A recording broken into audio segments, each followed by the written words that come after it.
Bismillahirrahmanirrahim.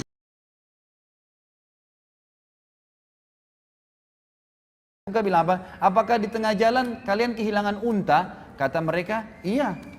Kami kehilangan unta dan kami dengar. Terus orang-orang Quraisy bilang di Mekah, lalu apa yang kalian lakukan? Mereka bilang, kami dengar suara dan kami tidak tahu dari mana. Mengatakan unta kalian di lembah fulan. Kami ke sana kami temukan. Lalu yang terjadi ikhwah, orang-orang kafilah mengatakan kepada orang Mekah apa? Ya, mereka bilang, dari mana kalian tahu?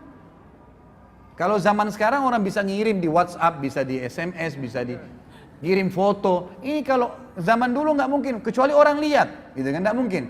Mereka bilang, dari mana kalian tahu? Kata mereka, dari Muhammad. Dari Muhammad. Berarti menandakan Isra Mi'raj itu benar, ikhwas sekalian. Dan sampai sini, mudah-mudahan nanti sebentar saya masih minta waktu untuk melanjutkan setelah sholat duhur. Subhanakallahumma bihamdika asyhadu an la ilaha illa anta astaghfiruka wa atubu ilaik. Wassalamualaikum warahmatullahi wabarakatuh. Alhamdulillah, wassalatu wassalamu ala rasulillah. Segala puji bagi Allah subhanahu wa ta'ala, juga salawat dan taslim besar Muhammad sallallahu alaihi wasallam. Melanjutkan bahasan Abu Bakar radhiyallahu anhu, dan kita masuk ke subjudul yang lain, masalah peran Abu Bakar di malam hijrah Nabi sallallahu alaihi wasallam. Di Nabi sallallahu alaihi wasallam diperintahkan oleh Allah subhanahu wa ta'ala membolehkan para sahabat hijrah ke Madinah pada saat itu. Dan hampir setiap kali sahabat hijrah, selalu Abu Bakar radhiyallahu anhu meminta kepada Nabi SAW, mengatakan, ya Rasulullah, izinkan pada saya. Tapi setiap kali izin, pasti Nabi SAW mengatakan, sabarlah wahai Abu Bakar, mungkin Allah akan siapkan teman untukmu. Maka Abu Bakar pun berkata dalam jiwanya, dalam dirinya, mungkin saya telah diminta oleh Nabi SAW untuk menemani beliau, karena beliau masih di Mekah. Maka hijrahlah sahabat satu demi satu ke Madinah, sampai tibanya malam hijrah Nabi SAW, waktu orang-orang Quraisy niat untuk memerangi atau membunuh Nabi SAW. Setelah mereka kumpul di Darun Nadwa dan mereka sepakat pada saat itu ingin membunuh Nabi SAW, sebagaimana disebutkan dalam hadis Bukhari. Maka mereka berkumpul, lalu datanglah iblis, syaitan menjelma menjadi manusia, kemudian berkata kepada mereka pada saat ide-ide dikumpul, dan Abu Jahal mengatakan, lebih baik kita berikan atau keluarkan dari setiap suku yang ada di Mekah yang tidak beriman pada Muhammad, anak muda yang paling kuat, kemudian dibayar, lalu kemudian membunuh Muhammad secara bersamaan, agar sukunya Muhammad tidak bisa melawan. Maka syaitan pun berkata, inilah pendapat. Pada saat itu mendukung pendapat Abu Jahal. Lalu kemudian terjadilah upaya mereka untuk membunuh Nabi SAW malam itu, sebagaimana sudah kita tahu kisahnya. Lalu Nabi SAW pada saat itu menyuruh Ali radhiyallahu anhu untuk menggantikan beliau di ranjangnya, dan beliau di awal malam itu keluar, kemudian sambil membaca surah Yasin, a'udzubillahi minasyaitonir rajim, wa ja'alna min baini aydihim saddan wa min khalfihim saddan faghshaynahum fahum la yubsirun. Kami jadikan di hadapan dan di belakang mereka pembatas sehingga mereka tidak bisa melihat. Ya, maka Allah Subhanahu wa taala membuat seluruh musuh-musuh Allah itu tertidur. Lalu Abu Bakar ke rumah Lalu Nabi SAW ke rumah Abu Bakar, dan Aisyah menceritakan dalam hadis Bukhari bahwasanya Nabi SAW datang di waktu di rumah kami yang tidak biasa beliau datang, maksudnya di awal malam tadi. Kemudian berkata kepada Abu Bakar, wahai Abu Bakar, keluarkanlah semua orang yang ada di sini. Waktu itu kebetulan kata Aisyah, aku sedang berada di situ bersama dengan Asma, dua-dua ya saudara perempuan nih, tapi lain ibu, sebagaimana sudah saya jelaskan tadi di awal. Kemudian Abu Bakar mengatakan, ya Rasulullah, mereka anak-anak saya, tidak ada masalah. Lalu kata Nabi SAW, hai Abu Bakar, terimalah berita gembira, aku telah diizinkan oleh Tuhanku untuk berhijrah. Maka Abu Bakar pun spontan langsung berkata, ya Rasulullah, apakah boleh saya menemani anda?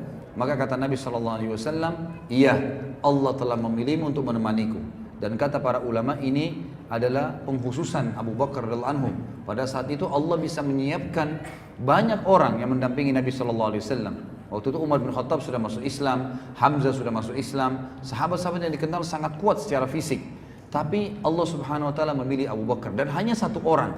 Ya, ada hanya satu orang, dan salah satu rahasianya kata para ulama adalah pada saat orang safar memang harus memilih orang yang paling jujur, paling terpercaya, dan memang paling siap ya untuk berteman bersama-sama. Sebagaimana salah seorang dari tabi'in pernah berkata kepada Umar bin Khattab di zaman khilafahnya beliau, ya, saya suka orang ini, ditunjuk seseorang gitu. Kata Umar, apa kau sudah pernah safar bersama dia? Kata orang tersebut, belum. Kata Umar, kalau begitu kau belum mengenalnya. Kalau begitu kau belum mengenalnya. Ternyata tolok ukur sifat asli seseorang itu kelihatan pada saat safar. Ya, safar itu nanti dibutuhkan pengorbanan harta, pengorbanan waktu, mengalah dari teman, mungkin ada hal-hal yang berbahaya, maka dia berkorban untuk teman-temannya. Itu semua ada hal-hal yang berhubungan dengan safar dan tidak gampang. Biasanya ada orang pada saat hadir, lawan daripada safar ya, itu mereka baik-baik saja, tapi pada saat safar kelihatan sering emosional, tidak mau membayar makanan, kadang-kadang ada yang nginap di penginapan tidak mau bayar penginapan, maunya terus nebeng sama temannya dan segala hal, tidak mau tahu kalau ada bahaya, dia melakukan masalah-masalah sehingga temannya pun terjerat dan banyak hal-hal yang terjadi. Maka di sini Allah Subhanahu wa taala memilih di antara semua sahabat, walaupun ada yang kuat secara fisik, Abu Bakar sebagai pendamping Nabi Muhammad sallallahu alaihi wasallam. Kita lihat kira-kira apa yang Abu Bakar lakukan sehingga ya Nabi sallallahu alaihi wasallam dipilihkan oleh Allah sebagai pendampingnya adalah dia atau Abu Bakar itu sendiri. Dikatakan oleh Aisyah, maka aku melihat ayahku Abu Bakar menangis ya karena senangnya pada saat itu, karena gembirahnya dia yang disuruh dinemani Nabi SAW, yang belum pernah, kata Aisyah, aku melihat seseorang menangis karena senang seperti itu. Lalu Abu Bakar pun mengatakan, ya Rasulullah, aku sudah siapkan di belakang rumah ini 2 ekor unta dengan persiapannya, maka silakanlah tunggangin salah satunya dan saya akan jalan bersama anda. Lalu Abu Bakar mengatur strategi yang sangat luar biasa. Dia menyuruh Asma ya pada saat itu dan Abdullah anaknya untuk jalan ya, untuk dan Abdurrahman pada saat itu ya, untuk jalan dan mencari informasi tentang orang-orang Quraisy. Lalu Nabi SAW menyuruh agar hijrah ya, yang tadinya ke Madinah itu tadinya ke arah utara Jazirah Arab, sekarang ke arah selatan, jadi lawannya ya, jadi Madinah itu berada di utara Jazirah Arab, tapi Nabi SAW tidak ke arah sana karena tahu kalau Quraisy akan mengejar. Maka beliau ke Gar Thur, Gua Sur yang berada menuju ke arah selatan atau ke arah Yaman, ya ke arah kita di Indonesia sebenarnya, ke bawah. Lalu mereka pun tinggal di Gar Thur.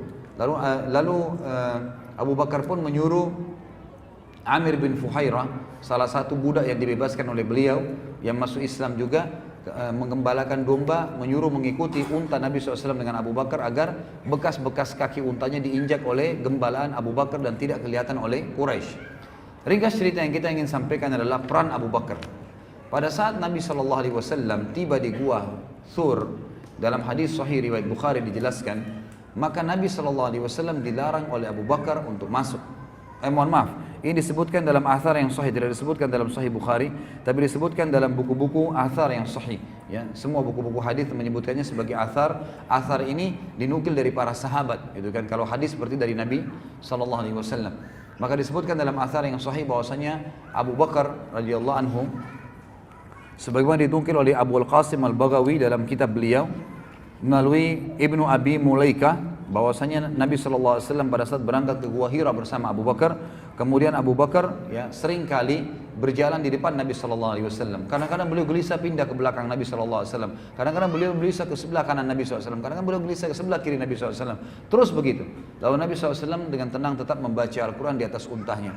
Kemudian Nabi SAW melihat gerak-gerik Abu Bakar yang sangat banyak, maka berkatalah Nabi SAW, ada apa wahai Abu Bakar? Kata Abu Bakar, ya Rasulullah, kalau saya sedang berada di depan anda, tiba-tiba saya khawatir kalau ada musuh menyerang anda dari belakang, maka saya ke belakang anda. Kemudian kalau saya sedang di belakang anda, saya khawatir nanti musuh ada di belakang, di sebelah kanan anda, maka saya ke sebelah kanan anda. Pada saat saya sebelah kanan, saya khawatir musuh datang ke sebelah kiri anda, maka saya sebelah kiri anda. Maka kata Nabi SAW, tenanglah wahai Abu Bakar, sesungguhnya Allah bersama kita. Tapi pelajaran besar bagaimana Abu Bakar memang luar biasa. Bukan hanya sekedar mendampingi atau bersafar bersama Nabi SAW, tapi siap berkorban dan tidak ingin sedikit pun menimpa Nabi SAW pada saat itu. Dan riwayat yang lain menjelaskan bahwasanya pada saat Nabi SAW dan Abu Bakar tiba di Gar Thur, sebuah lubang, gitu kan. Kemudian Abu Bakar berkata, ya Rasulullah, jangan masuk dulu, jangan masuk dulu. Lalu Nabi SAW, lalu Abu Bakar masuk duluan. Kemudian Abu Bakar menutupi lubang-lubang yang ada di situ dengan bebatuan dan juga dengan kain-kain yang dia bawa, gitu kan. Tinggal tersisa 2 buah lubang yang tidak bisa lagi ditutup sama dia. Biasanya lubang-lubang di gua ini ada ular atau kalajengking, gitu kan.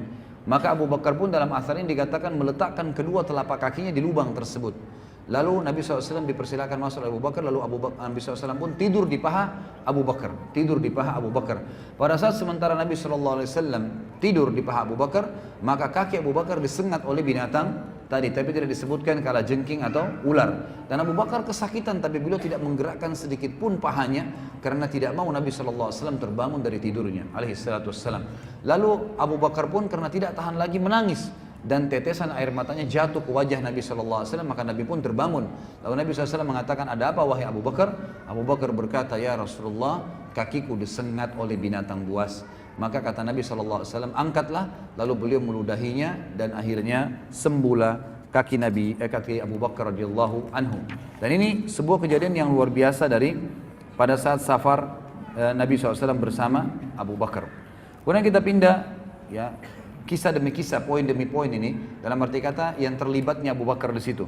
Keteladanan agung dari kejadian perang Badar, dan ini sudah saya jelaskan tadi sedikit mukaddimahnya, disebutkan dalam Tarikh Khulafa. Ya, Tarikh Khulafa ini sebuah buku yang masyhur berbicara tentang khalifah-khalifah Islam. Didukil sebuah athar bahwasanya Ibnu Sirin berkata, Abdurrahman ibn Abi Bakar yang saya bilang tadi belum sempat masuk Islam di Mekah, lalu sempat ikut dengan pasukan Quraisy di Badar. Kemudian dia berkata waktu masuk Islam kepada ayahnya, sungguh aku melihatmu mengincarku, tapi aku selalu menghindarimu. Aku tidak mau membunuhmu. Abu Bakar berkata, adapun aku, jika engkau mengincarku, maka aku akan menghadapimu dan aku akan membunuhmu. Ya, dalam hadis ini disebutkan bagaimana peran Abu Bakar radhiyallahu anhu memberikan pelajaran kepada kita semua, bahwasanya kalau dalam peperangan maka tidak ada urusannya lagi dengan masalah anak. Juga di perang Badar sempat dapat pujian, ya, dari Nabi SAW bahwasanya Jibril dan Mikail, dua malaikat ini mendampingi Abu Bakar dan Ali, dua sahabat Nabi radhiyallahu anhuma, sebagaimana disebutkan di dalam riwayat Imam Ahmad dan Hakim, dan dia berkata inilah hadis yang sanadnya sahih, dan juga Az-Zahabi mengisyaratkan hadis ini hadis sahih sesuai dengan syarat Imam Muslim, di mana Abu Shalih Al-Hanafi dari Ali radhiyallahu anhu, dia berkata, dikatakan kepada Ali dan Abu Bakar di perang Badar oleh Nabi SAW, ma'a ahadikuma Jibrilu wa ma'al akharu Mikail wa Israfil malakun azim yashhadul kital au qala yashhadus saf. Jibril bersama salah seorang dari kalian berdua, sedangkan Mikail bersama yang lainnya. Israfil adalah malaikat yang sangat besar, dia ikut menyaksikan peperangan, atau Nabi SAW bersabda, hadir dalam barisan bersama pasukan mujahidin. Dan ini menunjukkan bahwasanya dua sahabat ini punya kedudukan mulia karena didampingi oleh dua malaikat yang merupakan pimpinan malaikat dan wakilnya. Jibril adalah pimpinan para malaikat dan Mikail adalah wakilnya, dan ini termasuk malaikat yang tidak akan binasa sebagaimana disepakati jumhur ulama sampai hari kiamat nanti. Yang masuk dalam firman Allah Subhanahu wa taala, a'udzubillahi minasyaitonir rajim. فَإِذَا نُفِخَ فِي الصُّورِ فَصَعِقَ مَنْ فِي السَّمَاوَاتِ وَالْأَرْضِ إِلَّا مَنْ شَاءَ اللَّهُ. Al-ayah. Kalau seandainya ditiup sangkakala yang pertama, maka semua yang di langit dan di bumi akan sa'iq. Sa'iq itu akan mati, kecuali yang Allah inginkan. Kata para ulama tafsir, yang diinginkan adalah Jibril, Mikail, Israfil. Ini malaikat-malaikat yang tidak akan kena sangkakala tersebut, tidak mati. Begitu pula bidadari dan bidadari di surga, dan juga penjaga dari surga dan neraka dari malaikat, Malik dan juga Ridwan. Kemudian juga disebutkan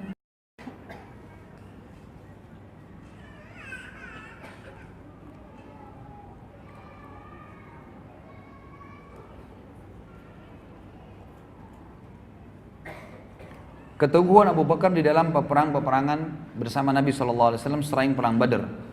Ibnu Qayyim al-Jauzi berkata, Abu Bakar berkata, begitu teguh layaknya gunung pada saat perang Uhud di sisi Rasulullah SAW dan melindungi beliau SAW. Pada saat Rasulullah SAW mengirim sekelompok pasukan ke Bani Fazara pada tahun ke-7 Hijriah dipimpin oleh Abu Bakar, maka pasukan ini mendatangi mata air, meraih rampasan perang dan tawanan lalu pulang dengan selamat. Perang Tabuk juga begitu.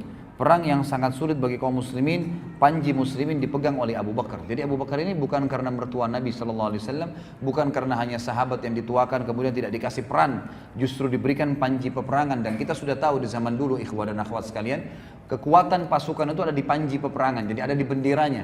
Kalau benderanya jatuh berarti pasukannya kalah. Ya, seperti itu. Jadi diberikan panji itu adalah orang-orang yang terpilih. Dan kita lihat di sini di peperangan-peperangan diberikan panji kepada Abu Bakar, ya, disebutkan oleh Ibnu Qayyim dan juga tadi di beberapa peperangan, baik di Uhud, ya, di perang di tahun 7 Hijriah, di tahun 7 Hijriah di perang Bani Fazara dan juga di perang Tabuk. yang perang Tabuk ini terkenal 100 km dari Madinah yang memerangi kaum Romawi. Kemudian perang Hunain juga, di mana kaum muslimin pada saat itu sempat terpecah belah dan orang yang paling pertama berkumpul di sisi Nabi SAW pada saat Nabi mengatakan ana nabiyyu la kadhib, ana ibnu Abdul Muttalib, ya, saya adalah Nabi yang benar, tidak perlu kalian ragu, dan saya adalah anaknya Abdul Muttalib. Maka halumma ilayya, berkumpullah kepada kalian, kepada saya. Pada saat itu orang-orang muslim banyak bersebar, gitu kan. Lalu Abu Bakar datang dan orang pertama menemui Nabi SAW. Kemudian Abu Bakar juga disebutkan, ya, kedudukan beliau pada saat Sulhu Hudaybiyah. Sulhu Hudaybiyah ini adalah kesepakatan antara Nabi SAW dengan orang-orang Quraisy. Waktu itu Nabi SAW mengajak sekitar 1.000 orang sahabat untuk haji, ya, untuk haji. Pas tiba di Hudaybiyah, orang-orang Quraisy Mekah tahu, dan ini terjadi tahun 7 Hijriah. Pada saat itu mereka tahu bahwasanya, ya, Nabi SAW akan haji, maka ditahanlah di Hudaybiyah, tidak boleh muslimin masuk. Lalu diutuslah salah satu tokoh Quraisy untuk datang dan mengadakan perdamaian. Ditulislah perdamaian tersebut di depan Nabi SAW bersama Abu Bakar dan sahabat-sahabat Nabi yang lain. Semua sahabat-sahabat Nabi termasuk Umar waktu itu marah, ya, sempat marah dengan orang-orang Quraisy dan sempat menyampaikan kepada Nabi SAW, ya Rasulullah, dalam riwayat hadis Bukhari berkata, ya, dikatakan, sebentar saya lihat ini diriwayatkan Imam Bukhari, iya, dalam kitab Asy-Syurut, ya, bahwasanya Umar pernah berkata kepada Nabi SAW, ya Rasulullah, bukankah anda Rasulullah? Kata Nabi SAW, iya. Bukankah kita benar?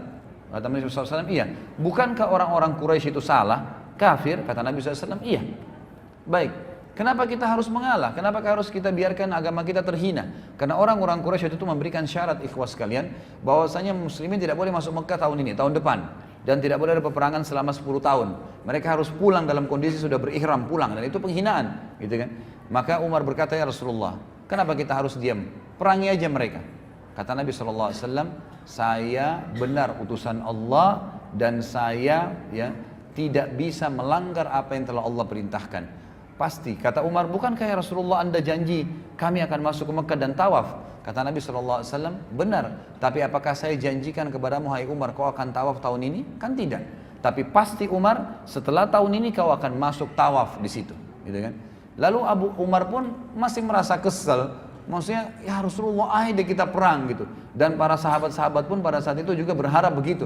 Jumlahnya 1.000 banyak, walaupun tidak bawa senjata gitu. Lalu dia datang kepada Abu Bakar. Abu Bakar waktu itu tidak hadir pembicaraan antara Umar dengan Nabi SAW. Abu Bakar pun lalu datangi oleh Umar. Umar berkata, hai Abu Bakar, bukankah Rasulullah, bukankah ini Muhammad benar utusan Allah? Kata Abu Bakar, iya.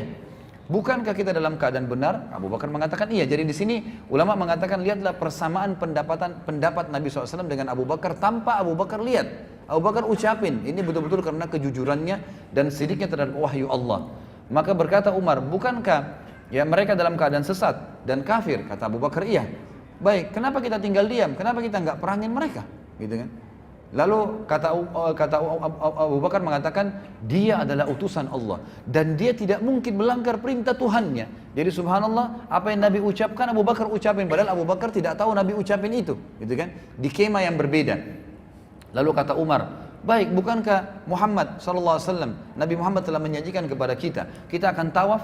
Kata Abu Bakar, benar, tapi apakah kau dijanjikan tahun ini, hai Umar? Tidak, tapi kau pasti akan masuk dan tawaf setelah tahun ini. Subhanallah, kata Umar, aku tidak menemukan seseorang yang sama dengan Nabi SAW seperti Abu Bakar, gitu kan? Lalu setelah itu, ternyata tahun depan ada pengkhianatan terjadi oleh orang-orang Quraisy dan akhirnya Nabi SAW menyuruh tahun 10 Hijriah itu untuk pembebasan kota Mekah, dan akhirnya Umar pun masuk ke Mekah tawaf bersama para sahabat. Dan Umar berkata, saya baru menyadari bahwasanya memang pendapat Allah dan Rasulnya jauh lebih benar, dan saya merasa bersalah dengan perbuatan tersebut. Tapi di sini pelajaran bagaimana kesamaan pendapat Abu Bakar dengan Nabi Sallallahu Alaihi Wasallam. Kemudian kita masuk isyarat-isyarat Nabi SAW tentang khilafahnya Abu Bakar setelahnya. Jadi tidak dipilih orang lain, cuma Abu Bakar saja. Sebagaimana disebutkan di dalam riwayat Bukhari, disebutkan dalam Sahih Bukhari, bahwasanya Jubair bin Mut'im dari ayahnya, dan ia berkata, seorang wanita datang kepada Nabi SAW dan beliau memintanya untuk kembali lagi kepadanya. Maka wanita itu berkata, bagaimana kalau saya kembali nanti setelah anda meninggal, aku tidak menemui anda sudah meninggal. Kata Nabi SAW, maka engkau menemui Abu Bakar. Illam tajidini fa'ti Abu Bakar. Kalau engkau tidak menemuiku nanti, aku sudah meninggal, kalau kau kembali, datangilah Abu Bakar. Ini kata ulama isyarat yang sangat jelas, Abu Bakar mereka akan menjadi khalifah setelah Nabi SAW. Ibnu Hajar berkata dalam Fathih, menjadikan hadis ini dalil yang menunjukkan bahwasanya Abu Bakar merupakan khalifah setelah Nabi SAW adalah sahih dan benar. Tetapi hanya sebuah isyarat saja, memang tidak menunjukkan secara langsung. Tapi yang jelas, riwayat ini menjelaskan memang setelah Nabi SAW meninggal, maka Abu Bakarlah yang diangkat oleh para sahabat. Kemudian juga, waktu Nabi SAW akan meninggal dunia, dalam riwayat yang sahih, riwayat ini disebutkan oleh Imam Bukhari dan juga Imam Muslim, bahwasanya Nabi SAW sempat pingsan dan berkata kepada Aisyah, wahai Aisyah, perintahkanlah Abu Bakar agar menjadi imam sholat. Maka Aisyah mengatakan, ya Rasulullah, Abu Bakar orang yang suka, yang lembut dan suka menangis, maka carilah orang lain, coba perintahkan Umar saja. Lalu Nabi SAW pingsan. Kemudian Aisyah mendatangi Hafsah lalu berkata, wahai Hafsah, katakanlah kepada Nabi SAW, kalau Abu Bakar itu orang yang suka nangis, suruh ayahmu saja Umar bin Khattab yang lebih jelas suaranya, gitu kan? Suruh dia jadi imam. Maka waktu Nabi SAW sadar, Hafsah pun, ya Nabi SAW mengatakan, wahai Aisyah, sudah jalan kan belum berita saya? Hafsah mengatakan, ya Rasulullah, sama perkataan Aisyah, Abu Bakar orang yang suka menangis, baka, lembut hatinya. Jadi dia suka kalau dengan air pasti nangis, suruh Umar saja. Maka kata Nabi SAW, mah la antunna sawahibu Yusuf muru Abu Bakar fayusalli bin nas. Sungguh salah pendapat kalian, ya, mah itu seperti menghardik, ya. Sungguh kalian wanita sama dengan teman-temannya Yusuf. Maksudnya orang-orang wanita yang pernah memuji-muji Yusuf, pikirannya hanya ke situ saja, sekitar itu, ragu dalam menegakkan kebenaran atau meyakini kebenaran. Perintahkan Abu Bakar yang akan menjadi pengganti orang, menggantiku sholat. Maka akhirnya Abu Bakar pun menggantikan Nabi SAW untuk sholat. Kemudian dalam riwayat lain, juga riwayat Bukhari, dari Aisyah radhiyallahu berkata, Rasulullah SAW bersabda ketika beliau sakit, ud'i li Aba Bakrin wa akhaka hatta aktuba kitaban fa inni akhafu an yatamanna mutamanna wa yaqulu qail ana aula wa ya'ba Allah wal mu'minuna illa Aba Bakr. Hadis ini riwayat Bukhari. Terjemahannya, panggilkan ayahmu wahai Aisyah dan saudaramu Abdurrahman sehingga aku bisa menulis sebuah surat, karena aku khawatir ada orang yang berharap dan berkata aku lebih berhak untuk menggantikan Nabi Muhammad SAW, padahal Allah dan orang-orang beriman menolak, ya, kecuali Abu Bakar. Dan ini jelas isyarat dari Nabi SAW bahwasanya Abu Bakar adalah pengganti beliau. Kemudian kita masuk pada saat meninggalnya Nabi SAW. Bagaimana keteguhan Abu Bakar? Jadi pada saat muslimun sudah berhasil menaklukkan Ummul Qura pada tahun 8 Hijriah, Mekah takluk di tangan kaum muslimin. Dan pada tahun 9 para delegasi orang-orang Arab mulai datang dan mengucapkan syahadat, gitu kan. Kemudian Nabi SAW sempat membentuk pasukan, ya, pasukan dipimpin oleh Usama bin Zaid, gitu kan. Dan di dalam pasukan itu ada Abu Bakar dan Umar. Kemudian Nabi SAW sempat berkata kepada Usama, wahai Usama, kalau kau izinkan maka keluarkanlah Abu Bakar. Abu Bakar dikeluarkan dari pasukan lalu menemani Nabi SAW. Pasukan ini tujuannya untuk menyerang Romawi, ya, pada saat itu, dan pasukannya besar, sekitar berjumlah 7.000 orang, 7.000 dari mujahidin yang keluar pada saat itu. Maka pada saat Nabi SAW sempat sakit waktu itu, kemudian orang-orang, ya, khawatir dengan Nabi SAW, maka Abu Bakar pun dari pasukan tadi kembali menemani Nabi SAW, melihat keadaan Nabi SAW, dan pagi harinya Nabi sempat sehat dan Abu Bakar sempat jadi imam dan Nabi sempat keluar menjadi makmum di belakangnya. Kemudian Nabi SAW kembali istirahat dan sakit keras. Setelah itu Nabi SAW meninggal dunia. Ringkas cerita, Nabi SAW meninggal, ini ada sejarah sendiri Nabi meninggal dunia. Nabi SAW meninggal dunia. Lalu orang-orang semua bingung, guncang Madinah pada saat itu. Guncang Madinah. Sampai Umar bin Khattab pun menghunuskan pedangnya sambil berkata, tidak ada orang yang boleh mengatakan Muhammad telah mati. Kalaupun dia pergi, dia pingsan, maka Tuhannya akan mengembalikannya. Kalau ada yang mengucapkan, maka saya akan tebas lehernya. Maka orang-orang semua tambah takut. Bingung Nabi SAW meninggal, Umar pun juga dengan tegas teriak-teriak seperti itu, dan orang tahu siapa Umar, sahabat terdekat Nabi SAW juga setelah Abu Bakar. Maka Abu Bakar pun datang kemudian melihat wajah Nabi SAW, kemudian melihat ternyata Nabi SAW sudah meninggal dunia. Lalu beliau mengecup keningnya sambil berkata, "Ya Rasulullah, Allah tidak akan menyatukan dua kematian lagi untukmu dan engkau tidak akan sedih setelah hari ini." Lalu Abu Bakar pun keluar sambil mengucapkan kalimat yang luar biasa, sebagaimana dinukil dalam riwayat-riwayat yang sahih, berkata kepada Umar, "Wahai Umar, orang yang bersumpah." Lalu Umar sempat geram, tidak tahu kalau Abu Bakar yang bicara. Umar mengatakan, "Aku pun tetap mengatakan, siapa yang mengatakan Muhammad mati, aku akan tebas lehernya." Maka Abu Bakar berkata, "Wahai Umar, ala rizkika, tenanglah, ya, berhenti." Maka Umar mengatakan, pada saat ada suara lebih tegas lagi di belakang saya pun balik, ternyata Abu Bakar, maka saya tenangkan diri saya. Lalu Abu Bakar mengatakan radhiyallahu anhu kalimat yang masyhur, disebutkan dalam, ya, sebuah riwayat yang sahih dinukil oleh Imam Bukhari.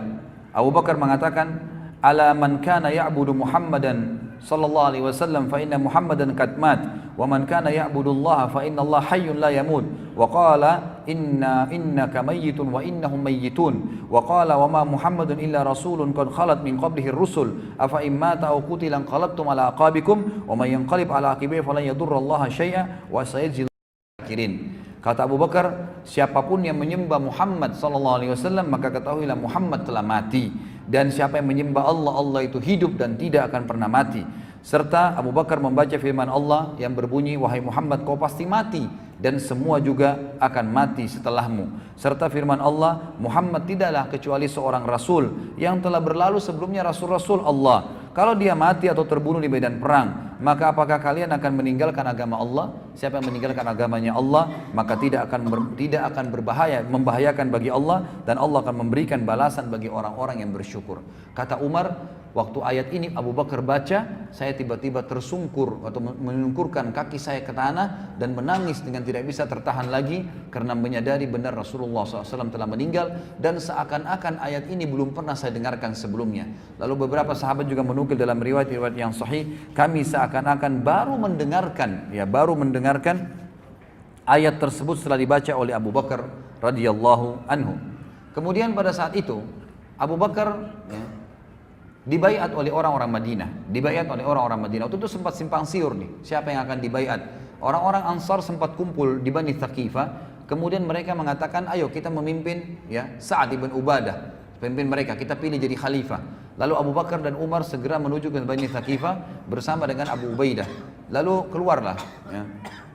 keluarlah mereka bersama bertiga ke sana. Lalu kemudian berkata Umar, "Saya akan ceramah, saya akan bicara." Kata Abu Bakar, "Sebentar wahai Umar."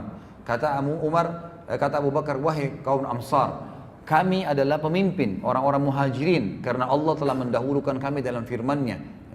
Was-sabiqunal awwaluna minal muhajirin wal ansar." Muhajirun baru ansar, dan kalian orang-orang ansar adalah wakil-wakil kami.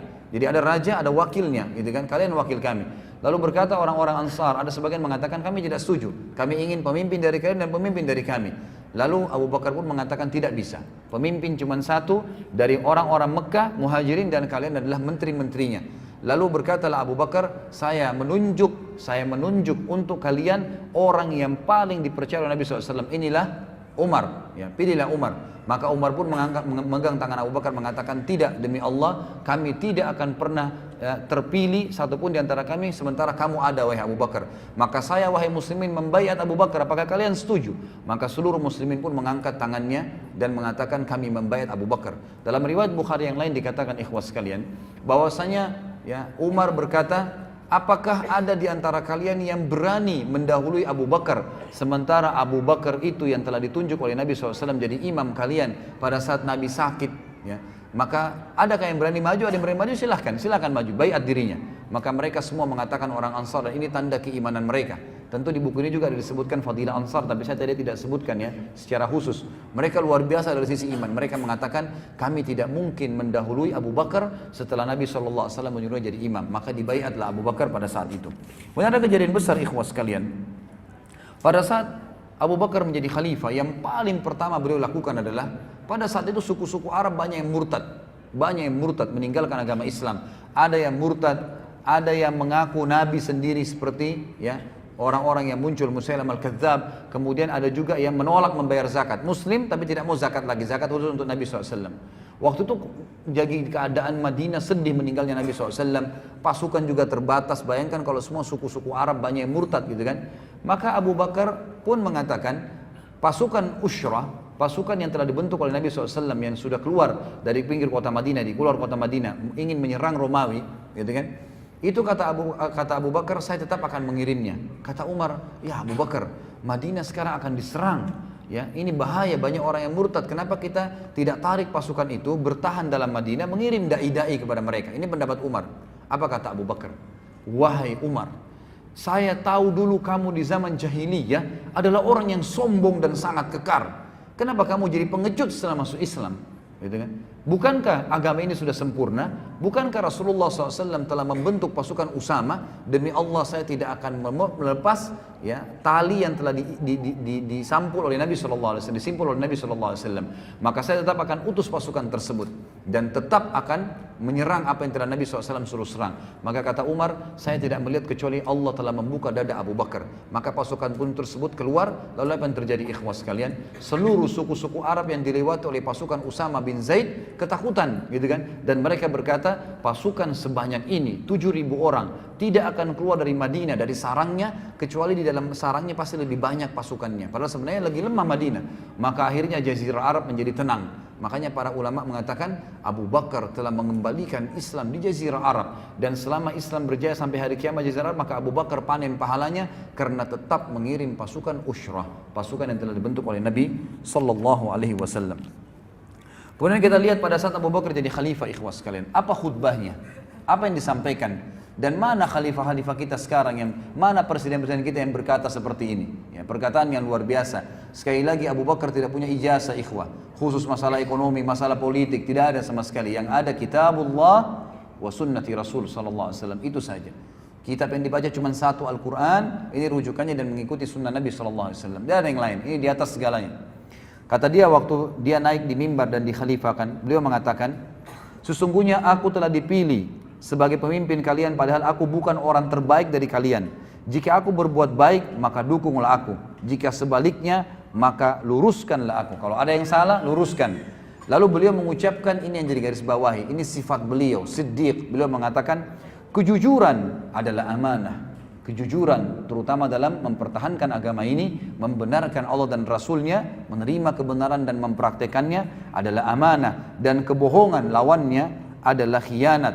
Orang yang lemah di antara kalian adalah kuat di sisiku, sehingga aku mengembalikan haknya kepadanya insya Allah. Orang yang kuat di antara kalian adalah lemah di sisiku, sehingga aku mengambil hak darinya insya Allah. Tidaklah suatu kaum meninggalkan jihad. Ini garis bawah ikhwah ya. Wasiat Abu Bakar pertama naik mimbar, tidaklah satu kaum muslimin meninggalkan jihad di jalan Allah, kecuali pasti Allah akan menimpakan kehinaan atas mereka. Ini yang pegang bukunya di halaman 164 ya. Kehinaan atas mereka, tidaklah perbuatan keji. Jadi di sini Abu Bakar menekankan ya, yang kita sayangkan sekarang memang jihad ini hilang dari kaum muslimin. Hilang betul, jadi nggak ada ya. Nanti betul-betul wilayahnya diserang baru bisa menyerang. Padahal jihad dalam Islam itu bisa terjadi dua keadaan. Kalau lagi diserang, ini fardu ain, atau memang mau ekspansi Islam. Jadi walaupun Islam sedang tidak diganggu, itu tetap bisa kita menyebarkan Islam dengan cara nawarin Islam. Mereka nolak bayar jizyah, kalau mereka nolak baru berperang. Jadi jihad itu bisa terjadi kapan saja, asal ada pemimpin muslim yang memimpinnya.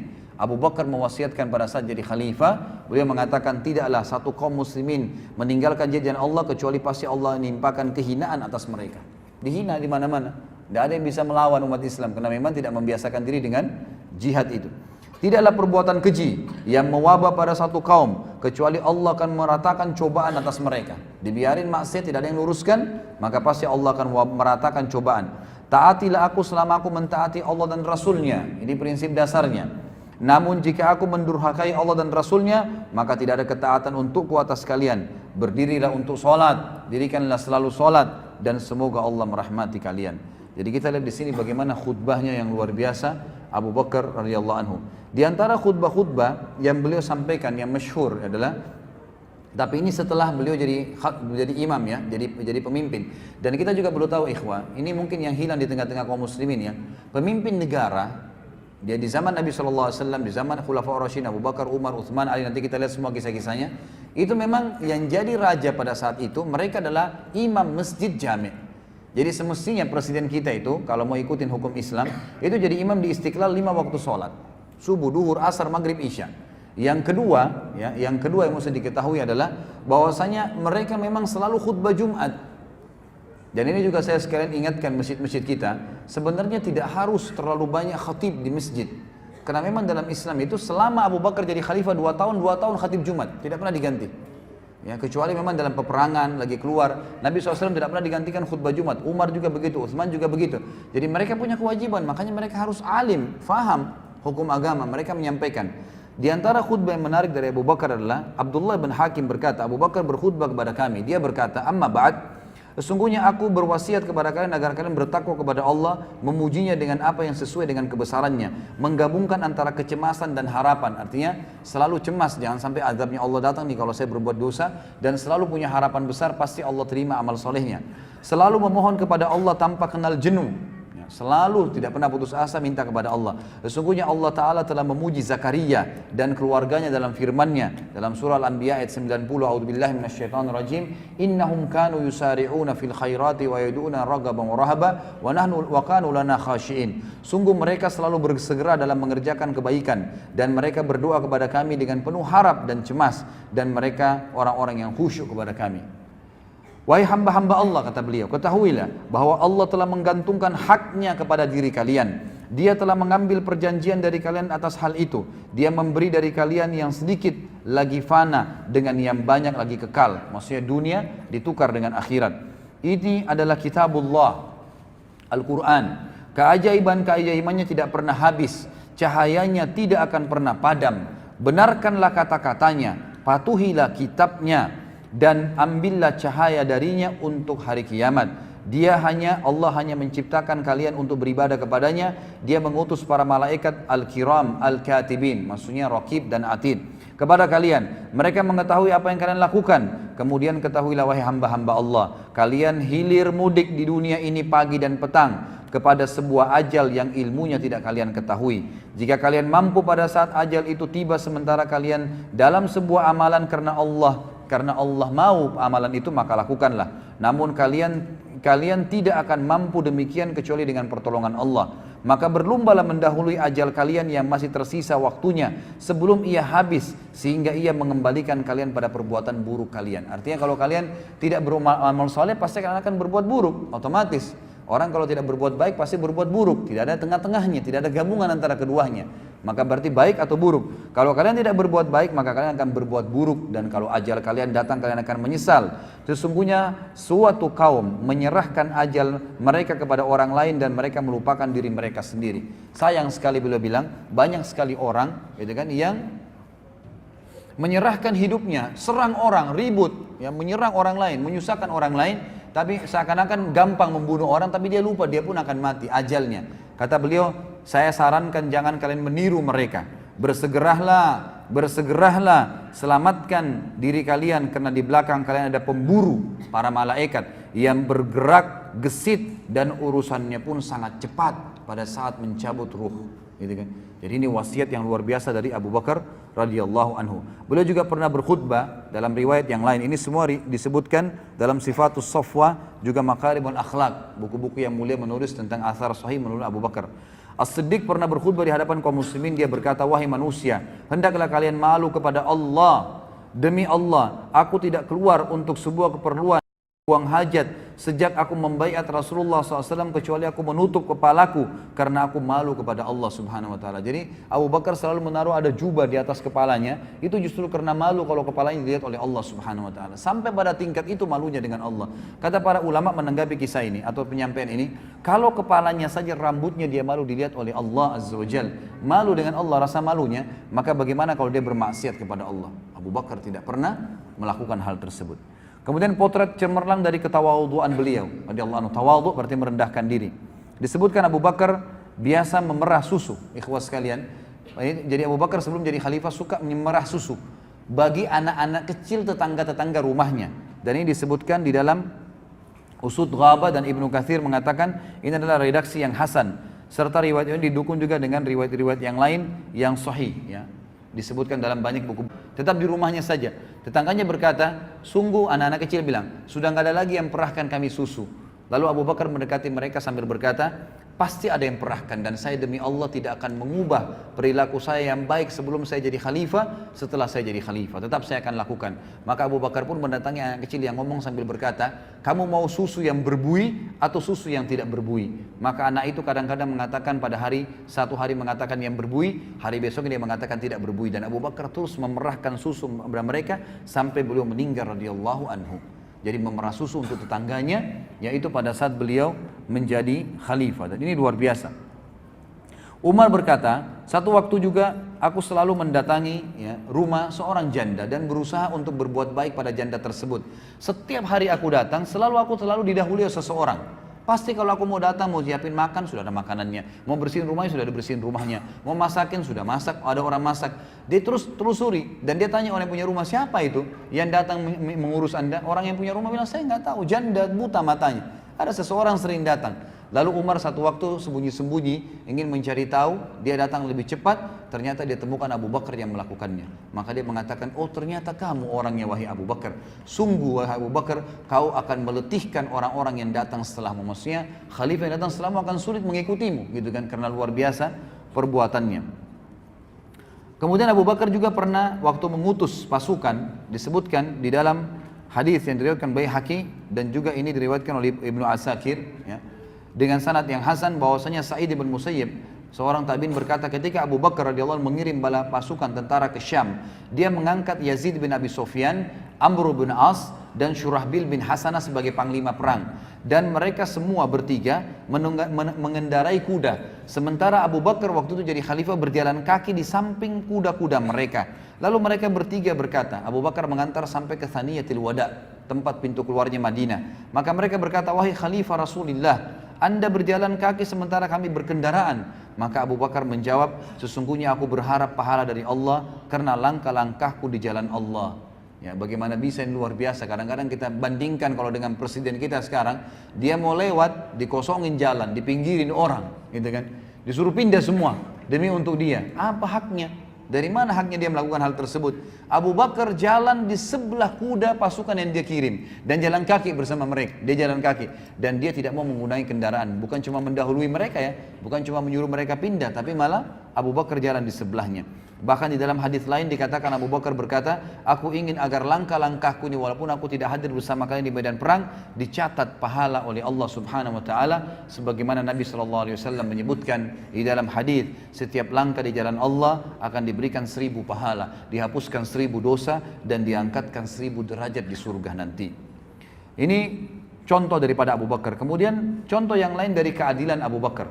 Tadi itu adalah ketawaduan. Keadilan Abu Bakar radhiyallahu anhu dikatakan bahwasanya Abu Bakar oleh Aisyah radhiyallahu anha dalam hadis yang sahih riwayat, ya, disebutkan oleh Ibnu Sa'ad dalam At-Tabaqat dengan sanad yang sahih bahwasanya Aisyah berkata, ayahku Abu Bakar membagi fai. Fai ini ikhwas sekalian, pendapatan negara. Jadi ini perlu kita tahu juga, di dalam Islam itu kalau ada berdiri negara Islam dan ada pendapatan negara itu dibagi rata kepada masyarakat. Memang sudah begitu hukum Islam. Jadi sebenarnya dalam Islam itu tidak ada pajak sebenarnya, gitu kan. Kita kan sekarang malah diambil pajak dan diambil dari pendapatan masyarakat lalu dibayarkan ke negara. Semestinya yang dilakukan dalam hukum Islam, kalau hukum Islam ya, negara Islam, maka bukan pajak tetapi yang ada adalah fai, pendapatan negara dihitung oleh negara, dan paling banyak terjadi dari jihad, memang dari harta rampasan perang diberikan, dan juga penjualan produk-produk dari ekonomi negara, kemudian dihitung, dikeluarkan kebutuhan negara pada saat itu, lalu sisanya dibagi rata kepada masyarakat. Dan Abu Bakar, kata Aisyah radhiyallahu anha, membagi rata fai. Kalau di tahun pertama beliau memberikan kepada setiap hamba sahaya 10 bagian. Ya, di sini tidak disebutkan 10 dirham atau 10 dinar, intinya dibagi 10, dan diberikan juga kepada orang yang bebas 10, wanita 10, laki-laki 10, dan di tahun kedua beliau memberikan masing-masing 20 tanpa membedakan satu sama yang lainnya. Jadi Abu Bakar di sini membagi rata dengan keadilannya. Ya. Kemudian juga sifat wara, ini saya cuplik satu-satu saja ikhwah. Sifat wara ini artinya wara itu begini. Wara itu adalah sifat di mana seseorang lebih peka, hati-hati menjaga pelanggaran oleh Allah di jalan Allah SWT. Seperti kalau anda pernah ikutin ceramah saya, pernah saya sampaikan kisah Imam Nawawi. Imam Nawawi itu pernah menjaga waraknya pada saat tetangganya kehilangan kambing. Imam Nawawi tidak membeli kambing sebulan. baik kambing hidup atau beli daging kambing. Karena khawatir jangan sampai kambing yang dia beli di pasar, daging atau masih itu adalah kambing tetangganya yang dicuri. Tidak mau makan kambing gara-gara khawatir, itu namanya wara'. Hati-hati sekali, jangan sampai makan yang haram. Ada kisah berhubungan dengan Abu Bakar disebutkan dengan athar yang sahih disebutkan dalam Tartibul Afwah, salah satu karya ditulis oleh Dr. Said Hussein, dan juga ada riwayat sahih yang menukil masalah ini dalam riwayat Bukhari. Ini hadis sahih sebenarnya, bahwasanya Abu Bakar pernah memiliki seorang hamba sahaya yang bekerja untuknya.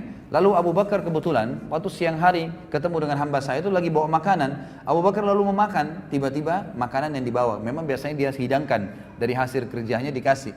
Lalu hamba saya tersebut berkata, tahukah anda dari mana ya makanan yang saya kasih ini? Kata Abu Bakar, tidak. Kata budaknya, biasanya anda bertanya kepada saya, kenapa sekarang anda nggak tanya? Kata Abu Bakar, saya lapar dan saya percaya dengan kamu. Baiklah, dari mana kau dapat makanan ini? Kata dia, tadi waktu saya lagi melewati satu kaum, ada satu kaum ini jahiliyah, bukan orang Islam. Lalu saya berpura-pura menjadi dukun. Ya. Saya pura-pura tahu sesuatu, lalu mereka saya terka-terka dan saya berbohong. Kemudian mereka memberikan imbalan, maka inilah yang anda makan. Dalam hadis ini, dalam riwayat ini dikatakan Abu Bakar lalu mengorek mulutnya dan mengeluarkan makanan tersebut sampai tidak tersisa. Dalam riwayat lain dikatakan ada seseorang melihat Abu Bakar itu mengorek mulutnya dan tidak keluar. Orang itu mengatakan tidak bisa keluar kecuali anda masukkan di dalam mulutnya, gitu kan? Di dalam mulut anda air. Maka Abu Bakar meminum air lalu kemudian mengorek dan memaksanya keluar. Dan ini ulama memasukkan dalam sifat wara' Abu Bakar radhiyallahu anhu yang luar biasa. Kemudian contoh kelembutan hati dan tangisan Abu Bakar radhiyallahu anhu. Kata Nabi, disebutkan dalam riwayat pada saat Nabi SAW meninggal, hadis ini sahih diriwayatkan oleh Imam Muslim. Abu Bakar berkata kepada Umar, ayo kita kunjungin Ummu Aiman. Ummu Aiman salah satu sahabat yang sangat tua dan Nabi SAW sering berkunjung ke rumahnya, gitu kan. Lalu Abu Bakar dan Umar pun mengunjungi Ummu Aiman. Lalu Ummu Aiman menangis tiba-tiba waktu lihat Abu Bakar dan Umar. Kata Abu Bakar dan Umar, kenapa anda menangis wahai Ummu Aiman? Bukankah dengan matinya Rasulullah SAW berarti Allah memilihkan yang terbaik untuk beliau? Kata Ummu Aiman, saya tidak menangis karena Rasulullah SAW telah meninggal, karena itu memang pasti yang terbaik dari Allah untuk beliau. Tapi saya menangis karena sekarang wahyu telah terputus dari langit. Jadi kita sudah tidak tahu lagi apa yang akan terjadi. Memang agama ini sudah sempurna, tapi sudah terputus wahyu. Maka Ummu Aiman menangis dan Abu Bakar serta Umar pun menangis seketika pada saat itu. Seketika pada saat itu. Kemudian contoh zuhud, ya, Abu Bakar radhiyallahu anhu. Abu Bakar terkenal dengan kezuhudannya. Disebutkan di dalam riwayat Al-Hakim dan Bazzar bahwasanya Zaid bin Arqam berkata bahwasanya Abu Bakar meminta air, lalu seseorang datang membawa bejana berisi air dan madu. Ketika mendekatkan di mulutnya, dia menangis dan membuat orang-orang di sekitarnya menangis. Kemudian dia diam. Jadi Abu Bakar untuk mau minum, minta jadi khalifah, didatangkan segelas air dan ada madunya, dicampur madu. Waktu beliau mau minum, beliau menangis, gitu kan. Ini kan minuman yang enak sekali, air sama madu gitu kan. Beliau menangis, lalu beliau diam. Sedangkan yang lain tetap menangis, karena melihat kadang-kadang ada orang yang tiba-tiba mau minum terus nangis terisak-isak karena sedih. Kita mungkin bisa ikut nangis ya karena sedihnya orang tersebut. Maka orang sekitarnya menangis melihat Abu Bakar menangis. Lalu Abu Bakar pun kemudian dia kembali ya mau meminum, pada saat mau masuk di mulutnya menangis lagi. Begitu terus 2 kali sampai 3 kali. Lalu Abu Bakar, ya, lalu mereka bertanya, apa yang membuatmu menangis wahai Amir Mukminin? Abu Bakar berkata, aku pernah bersama Nabi SAW. Aku melihat beliau mendorong sesuatu, ada minuman dikasih, beliau mendorongnya tiba-tiba dan aku melihatnya. Lalu beliau berkata, menjauhlah dariku, menjauhlah dariku. Padahal aku tidak melihat apapun. Maka aku bertanya kepada Nabi SAW, ya Rasulullah, aku melihatmu mendorong minuman tersebut padahal aku tidak melihat siapapun. Kamu tidak mau meminum itu. Untuk apa kamu menolaknya? Maka kata Nabi SAW, tadi dunia menampakkan diri dengan apa yang ada padanya. Maka aku berkata kepadanya, menjauhlah dariku. Maka ia pun menjauh. Dia dunia berkata, demi Allah, jika engkau bisa luput dariku, maka orang yang datang sepeninggalmu tidak akan sanggup menghindariku. Maka Abu Bakar berkata, aku khawatir jika dunia itu menimpahku, maka itulah yang membuat aku menangis. Jadi sampai menangis dengan khawatir jangan sampai dunia menjadi tempat ya beliau bergantung. Kemudian kita sudah tahu juga tadi pasukan Usama sudah saya jelaskan, ya ini juga ada disebutkan oleh penulis. Kemudian sikap Siddiq dalam perkara memerangi orang-orang murtad, ya. Di sini Nabi SAW juga atau Abu Bakar sudah saya jelaskan tadi bagaimana ya menitik beratkan akan memerangi orang-orang yang murtad dan akhirnya berhasil memerangi orang-orang yang murtad. Kemudian ada juga Siddiq adalah orang yang paling pertama mengumpulkan Al-Quran. Setelah terjadi perang dengan Musailam al-Kadzab dan dimenangkan oleh pasukan muslimin, terdapat 700 hafid Quran dari sahabat yang terbunuh. Maka Abu Bakar dan Umar pun khawatir, 700 orang bukan jumlah yang sedikit. Lalu mereka pun berdua memanggil ya, seorang sahabat Nabi yang mulia. Pada saat itu adalah yang menerima wahyu, Zaid bin Thabit radhiyallahu anhu. Maka mereka berdua berkata, Abu Bakar berkata, wahai Zaid, kumpulkanlah Al-Quran yang telah jatuh di batang, yang telah tertulis itu kan, tapi waktu wahyu turun di atas pelapa-pelapa kurma, di tulang-tulang unta, di kulit-kulit unta, gitu kan, itu di batu-batu, kumpulin semuanya. Dan di hati-hati manusia, maksudnya orang yang menghafalnya, disatukan di satu tempat agar tidak hilang dan orang mudah menghafalnya. Maka Zaid sempat berkata, tapi saya ragu, bukankah Rasulullah tidak pernah mengumpulkannya? Zaid mengatakan, Abu Bakar terus meyakinkan saya sampai saya yakin itu adalah sebuah perbuatan yang baik. Lalu Abu Bakar pun mengumpulkan Al-Quran. Dan kata para ulama, kalau seandainya Abu Bakar tidak mengumpulkan Al-Quran pada saat itu, maka bisa jadi Al-Quran tetap Allah jaga, tapi hanya dari lisan penjaga atau penghafal-penghafal saja. Dan itu bisa saja terjadi kesalahan. Tapi dengan izin Allah, Allah memudahkan Abu Bakar mengumpulkan Al-Quran dan akhirnya terjaga sampai kepada kita pada hari ini. Kemudian yang paling besar dalam hidupnya Abu Bakar radhiyallahu anhu yang beliau panen pahala yang luar biasa adalah beliau mengangkat Umar bin Khattab sebagai khalifah. Beliau menulis wasiat pada saat itu. Pada saat beliau akan meninggal dunia, beliau sempat mengatakan atau memanggil Utsman bin Affan. Ya, pada saat itu Utsman bin Affan ini sebagai katibnya, sekretarisnya gitu ya. Katanya Abu Bakar mengatakan, wahai Utsman, tulislah dengan menyebut nama Allah yang Maha Pengasih lagi Maha Penyayang. Bismillahirrahmanirrahim. Ini adalah yang diwasiatkan Abu Bakar bin Quhafa di akhir hayatnya ketika hendak meninggalkan dunia dan mulai masuk ke alam akhirat, di mana di sana orang kafir akan beriman, orang fajir akan menjadi yakin. Maksudnya orang kafir sudah hilang kafirnya hari kiamat. Oh iya benar, dia akan beriman tapi nggak bermanfaat lagi. Orang fajir, orang ahli maksiat yang tidak percaya kepada Allah akan yakin pada saat itu di akhirat. Dan orang yang berdusta pasti akan membenarkan tentang akhirat. Sungguh aku mengangkat atas kalian. Kemudian Abu Bakar pingsan. Abu Bakar itu sempat demam selama 15 hari. Sebagian ulama sejarah mengatakan kemungkinan Abu Bakar demam ini masih pengaruh daripada sengatan binatang buas, ya, kalajengking atau ular di gua Thur pada saat hijrah bersama Nabi SAW, dan Allah ingin menutup hidupnya Abu Bakar dengan pahala yang besar dengan matinya disengatnya oleh hewan tadi, muncul dan demam selama 15 hari. Kemudian Abu Bakar pingsan, maka Utsman pun melanjutkan dengan sendiri mengatakan, aku mengangkat atas kalian Umar bin Khattab. Lalu ketika Abu Bakar siuman bangun, dia berkata, bacakanlah kepadaku wahai Utsman. Utsman membacakan kepadanya, kemudian dia bertakbir dan berkata, aku melihatmu khawatir orang-orang akan berselisih jika aku wafat dengan pingsanku ini. Utsman berkata, benar. Abu Bakar berkata, semoga Allah membalasmu dengan kebaikan atas jasa baikmu kepada Islam dan kaum muslimin. Artinya, apa yang kau tulis tadi, aku mewasiatkan untuk Umar bin Khattab, memang itu yang saya mau tulis, tapi saya pingsan. Kamu menulisnya dan semoga Allah membalasmu dengan kebaikan pada saat itu. Maka kata para ulama, semua ya, pembebasan wilayah-wilayah Persia, Romawi, miliaran orang yang sampai Islam sekarang di Asia, semuanya di seluruh dunia ini itu sebab ekspansi yang dilakukan oleh Umar bin Khattab. Dan Umar bin Khattab diangkat oleh khalifah, ya, oleh Abu Bakar radhiyallahu anhu, dan itu disetujui oleh kaum muslimin. Maka ini berarti jelas Abu Bakar mendapatkan pahalanya. Kemudian kita bicara masalah kematian Abu Bakar radhiyallahu anhu. Dan kita tutup dengan ini ikhwah sekalian, saatnya berpisah dengan beliau radhiyallahu anhu. Aisyah berkata, ya, pada saat Abu Bakar radhiyallahu anhu ya, mau meninggal, beliau sempat sakit selama 15 hari dan tidak menghadiri sholat, serta meminta agar Umar menggantikannya. Serta yang paling sering mendampingi Abu Bakar adalah Utsman bin Affan. Lalu disebutkan juga bahwasanya Abu Bakar pada saat akan meninggal beliau berkata kepada Aisyah di dalam hadis yang sahih, wahai Aisyah, sesungguhnya engkau adalah orang yang paling aku cintai dari keluargaku. Sebelum ini aku telah memberimu sebuah kebun, dan aku ragu, dalam hatiku masih ada ganjalan. Kayaknya ini nggak bisa aku berikan kepada kamu sendiri.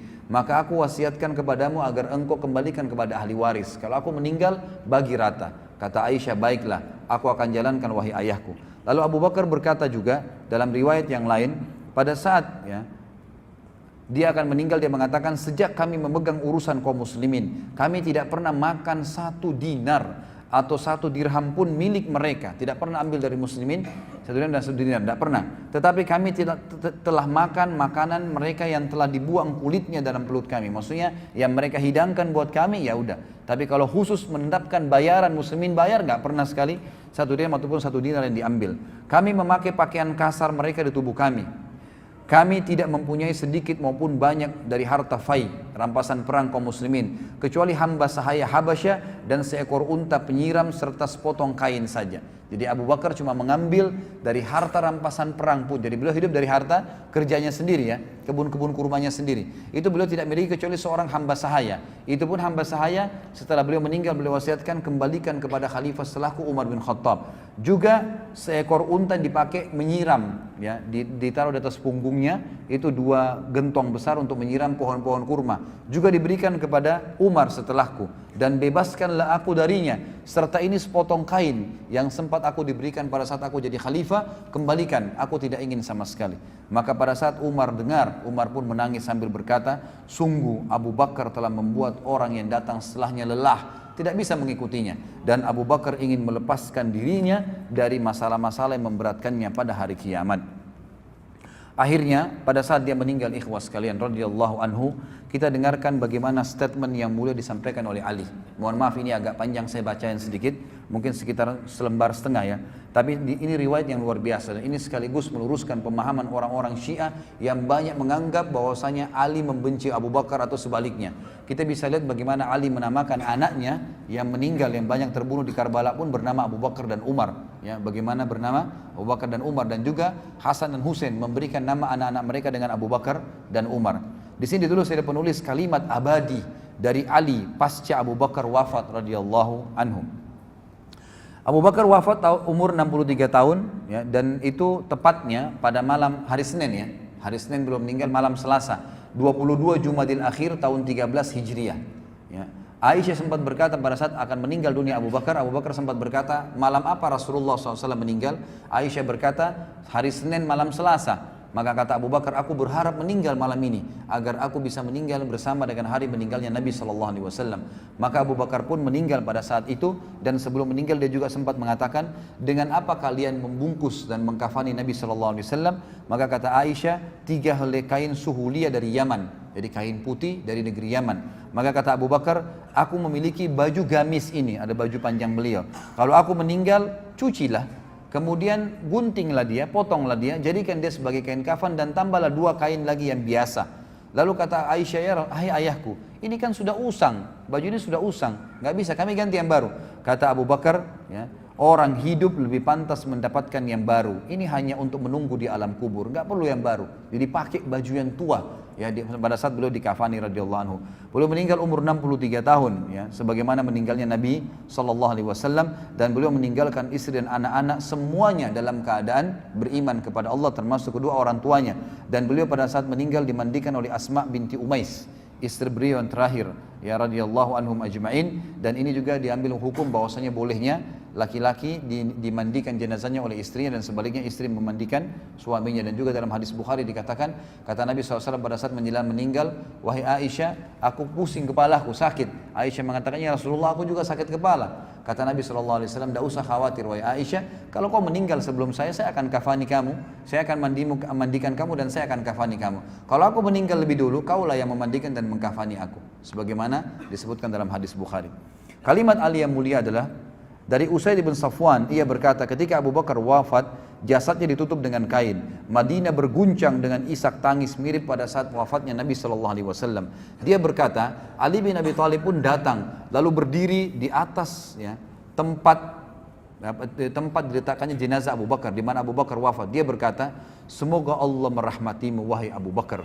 Engkau adalah orang yang paling dekat dengan Rasulullah SAW. Ini perkataan Ali radhiyallahu anhu. Teman akrab beliau, tempat beliau berkeluh kesah, orang kepercayaan beliau, pemegang rahasia beliau, dan penasehat beliau. Engkau adalah orang pertama yang masuk Islam, orang yang paling ikhlas imannya, orang yang paling kokoh keyakinannya, orang yang paling takut kepada Allah, orang yang paling berjasa dalam agama Allah, orang yang paling menjaga Rasulullah sallallahu alaihi wasallam, orang yang paling peduli kepada Islam, orang yang paling baik persahabatannya, orang yang paling banyak keunggulannya, orang yang paling utama kepulauannya, orang yang paling tinggi derajatnya, orang yang paling dekat wasilahnya, maksudnya pendekatannya kepada Allah SWT, orang yang paling mirip dengan Rasulullah SAW pada akhlak dan perilakunya, orang yang paling mulia kedudukannya, paling tinggi di sisi beliau, paling mulia di sisi beliau. Semoga Allah membalasmu atas kebaikanmu kepada Rasulullah SAW dan kepada Islam dengan balasan yang terbaik. Perlu kita tahu ikhwah, pada saat jenazah Abu Bakar diletakkan ini, orang-orang pada kumpul semua nih, dengan Ali lagi berbicara, ini berbicara di depan jenazahnya Abu Bakar, dan orang semua dengar, jadi orang semua terdiam mengikutinya. Engkau membenarkan Rasulullah SAW pada saat orang-orang mendustakan beliau. Di sisi beliau engkau ibarat penglihatan dan pendengaran. Allah Ta'ala menamakanmu dalam kitabnya As-Siddiq. Sebagaimana Allah berfirman dalam surah Az-Zumar ayat 33. Jadi dari riwayat ini, ulama mengambil pendapat bahwasanya memang istilah Siddiq itu datangnya dari Allah Subhanahu Wa Ta'ala kepada beliau. Sebagaimana firman Allah ini, A'udzubillahi minasyaitonir walladzi jaa'a bis-sidqi wa saddaqa bihi, dan orang-orang yang membawa kebenaran dan membenarkannya. Ayat ini turun kepada Abu Bakar. Engkau memberikan hartamu kepada beliau sallallahu alaihi wasallam pada saat orang-orang menahannya. Engkau menyertai beliau dalam bahaya pada saat mereka memilih untuk duduk. Engkau adalah sahabat beliau yang paling mulia dalam kondisi sulit. Engkau adalah satu dari dua orang ketika keduanya dalam gua. Engkau adalah orang yang menerima ketenangan, kawan beliau dalam hijrah, khalifah beliau dalam agama Allah dan umatnya, khalifah terbaik ketika mereka murtad. Maka engkau menunaikan tugas yang tidak dilakukan oleh khalifah seseorang nabi pun. Engkau berdiri tegar ketika orang-orang melempeng, engkau maju ke depan ketika mereka diam, engkau kuat ketika mereka lemah, dan engkau berpijak di jalan Rasulullah SAW ketika mereka menjauh. Engkau seperti yang disabdakan oleh Nabi Muhammad SAW, lemah badanmu namun kuat dalam agama Allah Ta'ala, bertawadhu dalam dirimu namun agung di sisi Allah, mulia di mata manusia dan besar di sisi mereka. Tidak seorang pun mereka memiliki celah untuk mencelahmu, tidak seorang pun memiliki peluang untuk merendahkanmu, tidak seorang makhluk pun memiliki keistimewaan di sisimu. Orang yang lemah lagi rendah ya, di sisimu adalah orang yang kuat lagi mulia, dan sehingga engkau mengembalikan haknya. Dan orang yang dekat dan orang yang jauh serta orang yang kuat di sisimu, orang yang kuat adalah lemah di sisimu sampai engkau mengambil hal-hal yang benar darinya. Orang yang paling dekat kepadamu adalah orang yang paling taat dan takwa kepada Allah. Urusanmu adalah kebenaran, hidupmu dipenuhi dengan kejujuran dan kelembutan, ucapanmu bijak dan mengarah, perintahmu lembut lagi tegas, pendapatmu adalah ilmu dan tekad yang kuat, agama menjadi lurus denganmu, iman menjadi kuat, dan perintah Allah terangkat denganmu. Demi Allah, engkau melangkah jauh mendahului kami, engkau telah membuat lelah orang-orang setelahmu dengan sangat, engkau beruntung meraih kebaikan dengan nyata. Inna lillahi wa inna ilaihi raji'un. Kami ridho kepada ketetapan Allah, kami menerima keputusannya. Demi Allah, kaum muslimin tidak ditimpa musibah setelah Rasulullah SAW seperti musibah kematianmu. Bagi agama engkau adalah penopang, penjaga dan pengayom. Semoga Allah Subhanahu wa taala mengumpulkanmu dengan Nabi Muhammad SAW, tidak menghalangi kami dari pahalamu, tidak menyesatkan kami sesudahmu. Orang-orang yang diam, orang-orang semua pada diam sampai Ali menyelesaikan kata-katanya, kemudian mereka menangis sampai suara mereka terdengar. Mereka semua berkata, engkau benar wahai Ali. Ini disebutkan dalam Al-Matalibul Aliyah, dan khabar ini sahih disebutkan juga di dalam Ziyadatu ya, Musnad, Musadda, dan rawi-rawinya semuanya thiqat. Inilah ikhwas sekalian dan akhwat, kehidupan seorang figur yang harusnya dijadikan idola bagi kaum muslimin. Orang yang sudah jelas berhasil dalam usahanya, rumah tangganya, bersosialisasi dalam masyarakat, bahkan menjadi pemimpin negara. Dan dia adalah orang-orang yang betul-betul kokoh ya dalam berpegang pada agama ini karena satu masalah, sidq. Beliau adalah orang yang meyakini ini adalah kebenaran dan tidak pernah ragu serta menjalankannya. Tidak perlu ditambah dan dikurangi dengan ajaran-ajaran yang lain. Allahu alam. Ini yang bisa kita sampaikan. Semoga Allah SWT memberkahi majelis kita ini dan menjadikan kita orang-orang yang senantiasa menjadikan Umar bin Khattab, Abu Bakar radhiyallahu anhu, dan para sahabat Nabi yang lain sebagai panduan kita.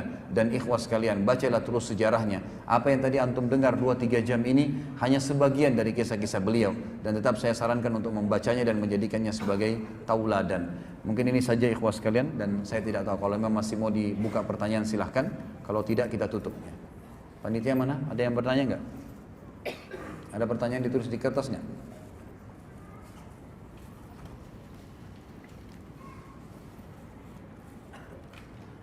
Sudah nggak ada? Baik.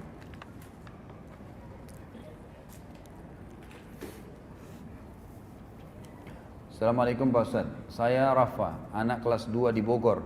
Ini anak kelas 2 SD bertanya, yang sudah besar-besar nggak ada yang bertanya ya. Masya Allah, jazakallah khair. Semoga jadi anak saleh insya Allah. Ya. Saya bertanya, siapa yang membangun Masjidil Haram dan Masjidil Aqsa? Kalau Masjidil Haram, ya, Masjidil Haram sendiri, ya, Ka'bahnya, kalau Ka'bah itu dibangun oleh Adam dan Syith. Dan ini sudah saya jelaskan riwayatnya pada saat saya bahas Sirah Nabawiyah, bisa dilihat di YouTube atau di web saya www.khalidbasalamah.com, ambil Sirah jilid 1. Ada penjelasan tentang pembangunan Ka'bah. Kemudian runtuh pada saat terjadi banjir Nabi Nuh alaihissalam, lalu dibangun kembali oleh Ibrahim alaihissalam, gitu kan? Nah, pada saat dibangun di zaman Ibrahim alaihissalam Ka'bah, disitulah dibangun kembali atau dibuatlah di sekitarnya Masjidil Haram, masjid untuk ibadah, untuk sholat, gitu kan? Di zaman Nabi Adam cuma rumah saja, gitu kan? Dibangun rumah Allah Subhanahu Wa Taala sebagai simbol. Tapi di zaman Nabi Ibrahim alaihissalam dijadikan sebagai masjid. Begitu pula dengan Masjid Aqsa, dibangun oleh Ibrahim alaihissalam. Jadi dua-duanya dibangun oleh Khalil Ar-Rahman, ya, kekasih Allah SWT, Ibrahim alaihissalam, sebagaimana disebutkan dalam banyak riwayat-riwayat yang sahih. Jadi Masjid Aqsa pun dibangun karena Nabi Ibrahim alaihissalam pertama dakwahnya di Babilonia, kemudian pindah ke Palestina. Palestina ini kemudian beliau bangun Masjid Aqsa di situ, lalu dijadikan sebagai panutan dan kiblat, lalu beliau hijrah ke Mekah, ya, membawa Hajar dan Ismail, kemudian dibangunlah Ka'bah serta dibangunlah Masjidil Haram. Jadi Masjid Aqsa lebih dulu ada sebelum Masjidil Haram. Buku Nabi yang sahih untuk anak cukup banyak sebenarnya ya, bisa nanti dilihat penerbit dari teman-teman kita ini ya. Kalau tidak salah sekarang itu ada perisai Quran ya, penerbit perisai Quran itu dengan Ustadz Nizar Jabal kalau nggak salah ya. Itu cukup banyak buku-buku yang berhubungan dengan sirah Nabi, sirah sahabat, khusus untuk anak-anak, jadi bergambar dan berwarna. Itu yang saya tahu. Dan juga kalau tidak salah ada terbitan Pustaka Ibnu Katsir ini yang sedang kita bedah bukunya, ada juga buku tentang anak-anak, baik sholat ataupun kisah-kisah Nabi dan juga sahabat. Allahu a'lam. Afwan Ustaz, hal apakah yang membuat orang-orang Syiah membenci Abu Bakar? Tidak ada alasan. Tidak ada alasan, dan memang itu awalnya karena memang pendapat ini diangkat oleh Abdullah bin Saba. Abdullah bin Saba ini orang Yahudi pura-pura masuk Islam, dan memang dia sengaja ingin memerangi kaum muslimin. Makanya di zaman Utsman bin Affan dia masuk ke Madinah, kemudian dia mengatakan Abu Bakar sama Umar sudah merebut khilafahnya Ali. Maka sama Utsman ditangkap, dikeluarin dari Madinah. Di zaman Ali radhiyallahu anhu dia masuk lagi, dia sebenarnya lagi fitnah. Abu Bakar, Umar dan Utsman mengambil khilafahnya Ali. Sama Ali ditangkap, gitu kan? Sama Ali ditangkap. Lalu Ali radhiyallahu anhu mengatakan, kau harus bertaubat. Kalau tidak saya akan cambuk kamu haddul muftari. Had muftari itu adalah cambukan orang-orang yang berbohong. Kau berbohong. Siapa yang mengatakan, kata Ali, siapa yang mengatakan radhiyallahu anhum ajmain, siapa yang mengatakan saya lebih baik daripada Abu Bakar dan Umar, maka saya akan mencambuknya. Maka saya akan mencambuknya. Lalu kata Abdullah bin Saba apa?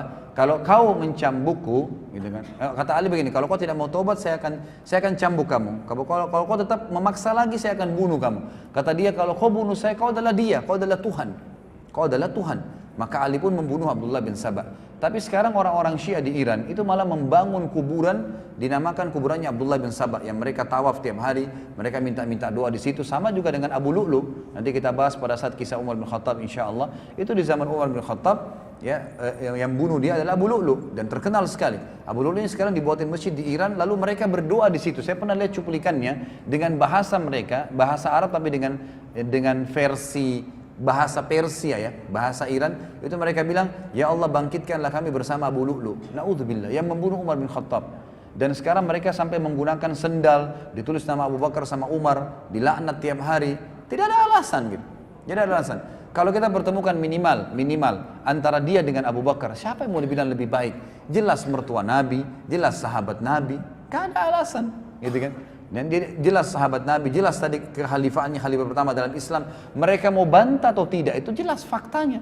Abu Bakar jadi khalifah, Abu Bakar mertua Nabi, dan juga Abu Bakar jadi masuk surga, jelas sekali faktanya. Tapi memang begitulah asasnya, mereka memang mau berusaha untuk, jadi orang-orang Yahudi ini berusaha dengan faham Syiah, itu untuk menghancurkan Islam melalui dasar pertama, orang-orang pertama. Yang menerima ajaran dari Nabi SAW siapa? Para sahabat. Jadi sahabat ini yang mau dipangkas sama mereka. Karena kalau sahabat dianggap kafir, maka dari mana kita akan terima riwayat? Sudah nggak ada. Ya begitulah caranya mereka mau menghancurkan Islam. Tapi dengan izin Allah, sebagaimana Allah berkata, "A'udzubillahi minasyaitonir rajim, yuriduna liyutfi'u nurallahi biafwahihim, wallahu mutimmu nuri walau karihal kafirun." Mereka mau memadamkan agama-agama Allah ini dengan mulut-mulut mereka, dengan upaya mereka, tapi Allah pasti akan sempurnakan agamanya. Cahayanya akan sampai kemana-mana walaupun orang-orang kafir itu menolaknya. Dan kata Aisyah waktu ditanya, kenapa ada orang yang mencaci maki Abu Bakar, Umar, dan beberapa sahabat Nabi setelah mereka meninggal? Apa kira-kira hikmahnya gitu? Kata Aisyah, sungguh Allah subhanahu wa ta'ala menyuruh nabinya dan menurunkan dalam kitab Al-Quran agar mereka muslimin memuji para sahabat Nabi sambil seraya berfirman, radhiyallahu anhum wa radu anhu, Allah ridha kepada mereka dan mereka ridha kepada Allah. Lalu mereka mencaci makinya. Demi Allah, kata Aisyah, ini hanya Allah karena ingin memberikan pahala yang besar kepada Abu Bakar dan Umar serta sahabat tabi'in setelah mereka meninggal. Karena dengan dia caci maki maka secara otomatis otomatis akan mendapatkan pahala. Dan sebuah hadis Nabi yang sahih jelas, tadi tidak sempat kita sebutkan, waktu ada orang-orang mencaci maki sebagian sahabat, maka kata Nabi, sahabat mencaci sahabat. Ada orang baru masuk Islam, lalu mereka menyalahkan sahabat-sahabat muhajirin dan ansar yang lama masuk Islam. Apa kata Nabi SAW? La tasubbu ashabi, jangan coba-coba caci maki sahabatku. Ini sabda Nabi SAW. Ya. Lau anfaqa ahadukum mithlu uhudin dhahaban ma balaga muddi ahadihim. Kalau salah seorang dari kalian berinfak emas semua seperti gunung Uhud besarnya, maka tidak akan pernah bisa mencapai pahala sedekah mereka walaupun satu mud. Satu mud itu cuma seperti satu genggam, ya, telapak tangan. Itu tidak akan bisa dijangkau karena luar biasanya mereka telah hidup bersama Nabi SAW. Dan cukuplah Imam Syafi'i berkata, mungkin kita lihat waktu kita tutup dengan ini. Imam Syafi'i waktu ditanya, apa pendapat anda wahai Imam? Imam Syafi'i turunan Hasan, turunan Nabi SAW yang mulia, terkenal imam madhab. Beliau mengatakan, waktu ditanya oleh murid-muridnya, apa pendapat anda tentang yang terjadi di antara sahabat? Muawiyah sempat berperang sama Ali di Siffin, kemudian nanti kita bahas di masa kejayaannya Ali radhiyallahu anhum ajma'in. Kemudian apa yang hikmah yang diambil dari Ali radhiyallahu anhu pada saat berperang dengan Aisyah di perang Jamal, perang Unta? Apa yang kita harus lakukan? Siapa yang salah, siapa yang benar? Gitu kan? Langsung kata Imam Syafi'i rahimahullah, seorang alim sunni yang faham benar, beliau mengatakan, saya sarankan kalian membaca firman Allah dalam surah Al-Baqarah. A'udzubillahi minasyaitonirrajim. Tilka ummatun qad khalat laha ma kasabat wa lakum ma kasabtum wa la tus'aluna amma kanu ya'malun. Setelah Allah SWT ceritakan tentang umat-umat sebelum kita, Allah berkata apa? Itulah umat-umat yang telah berlalu.